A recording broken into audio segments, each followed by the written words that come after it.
Transforming education systems is not solely about policies or infrastructure. It is about people. It involves empowering communities, amplifying marginalized voices, and establishing mechanisms where social accountability facilitates meaningful change for people.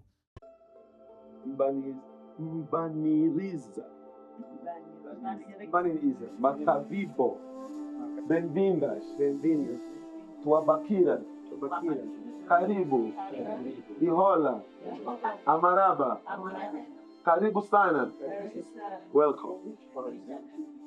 Okay, Africa. This is very important point. The different the other continents.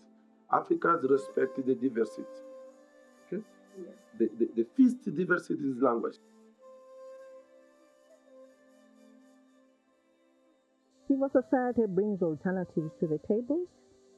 Civil society has connection and direct touch with the communities. We represent those communities where oftentimes government doesn't have that connection.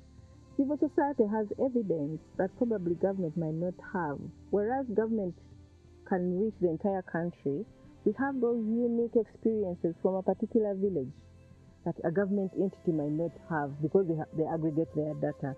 So the role of civil society in this case is critical, that we bring alternatives, we bring evidence from the communities, and as such, it is critical that government ought to listen to us. So we came back to the drawing board and said, okay, then as a team, let's work enough with the women groups that are in the county to enable us to use a tangible and more relevant or reliable result. And that's how we started working with the women group, and since then, there has been a lot of different engagements from them because they are the ground runners and they are the 4 weeks of whatever we do at the county level.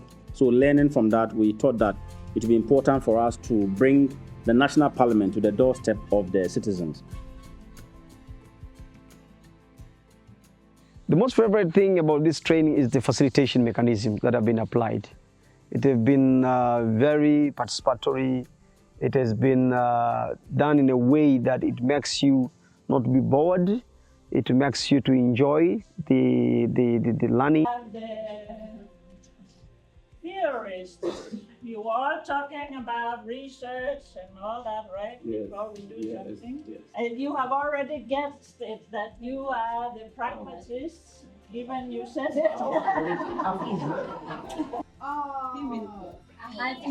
The activist. Yeah. So that is why I think that I align more to this. For every great idea, every great opportunity out there, it starts from me, and it starts with a little step towards the overall goal. And along the line, you can become conflict sensitive or context sensitive to know how to re-strategize and then move with everyone. So the experience that we drew from this is we have to learn in all the process that we are doing to be in a position to know if this works or it doesn't work. Because at the end of the day, our alliance wants to promote effective implementation of the National Strategy for Inclusive Education. What is some social accountability work that you or your organization has done in your community? Back in 2014, our coalition was in position to mobilize citizens within the communities, to check how government is releasing money to the schools. And what we identified from that exercise was that government of Uganda was releasing money outside the school calendar. So regularly would bring that information back to the Ministry of Finance. And we did it for close to 2 financial years. And we saw government listen to that feedback, that the money they were releasing was coming in even after the schools have closed or before schools opened, and they changed the reforms and introduced a system where now money is released according to school calendar. And in this case, why it is important for us is that it's a direct example of how information from citizens can inform policy decisions at the national level. It was way back in 2020 when we applied the social accountability monitoring to track the flow of capitation grants. And at that time, the government was not honoring that promise.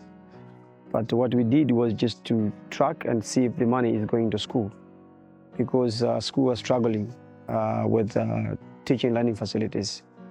So after doing social accountability monitoring, we came up with the findings that showed a number of gaps where particularly the delay of funds to school, and even some schools not getting funds. So we decided to use the findings to advocate for. And then we see today the government is channeling money straight into the school account as compared to the past that they were supposed to channel to the district authority, and then the district authority would channel it to the school. So recently there is no delay and money is going to school without any sort of leakages. And we can see the schools are using capitation grants to buy learning and teaching facilities in school. So we can see in that way, I've witnessed actually a social accountability monitoring mechanism is a good way to improve service delivery. A case in point that social accountability made a significant change in my line of work was when we engaged community members in one of the project communities in the Nanumba North area, building their capacity to be able to use community scorecard to generate evidence.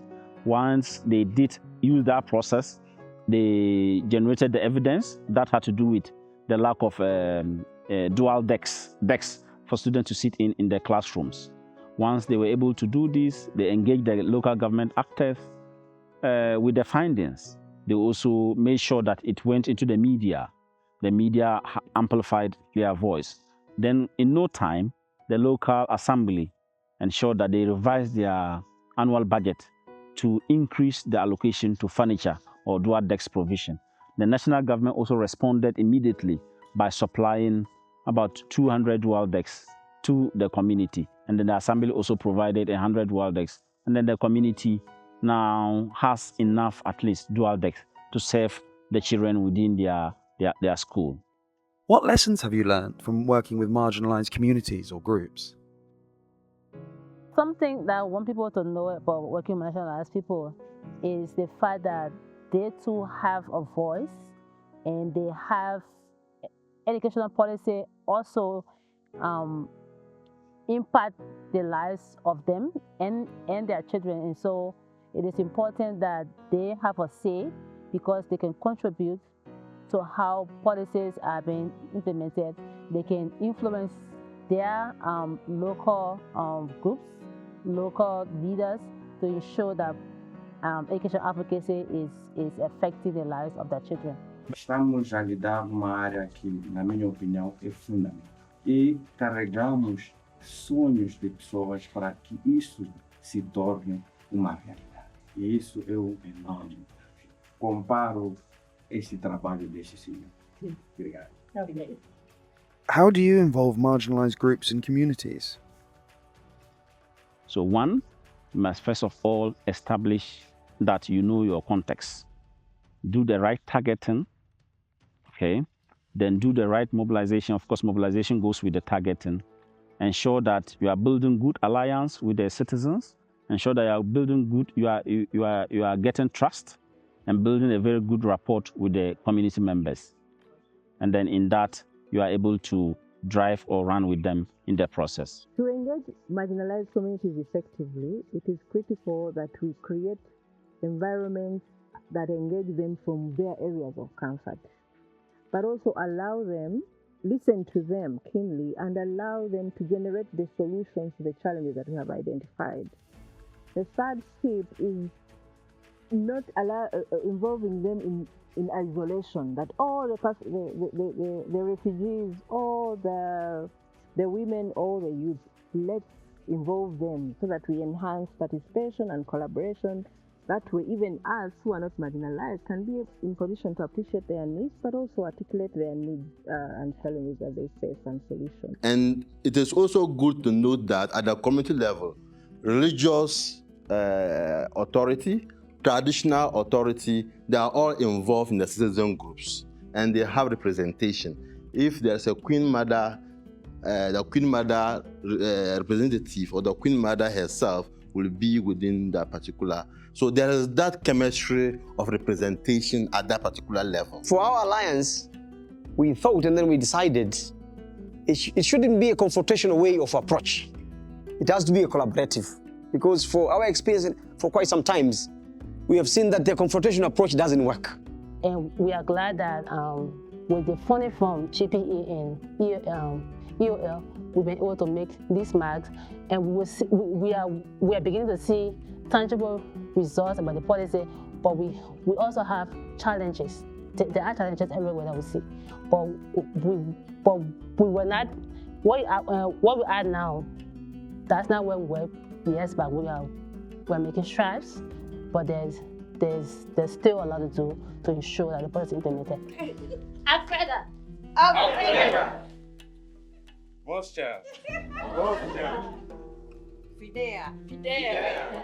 Lino. Awa. Chico. Pascal. Equality. Activism. Inclusive future. Equity. Transform. Ownership. Stewardship. Engagement. Responsiveness. Participation. Improvement. Empowerment. Voice. Civic. Transparency. Responsive. Proxy. Monitor.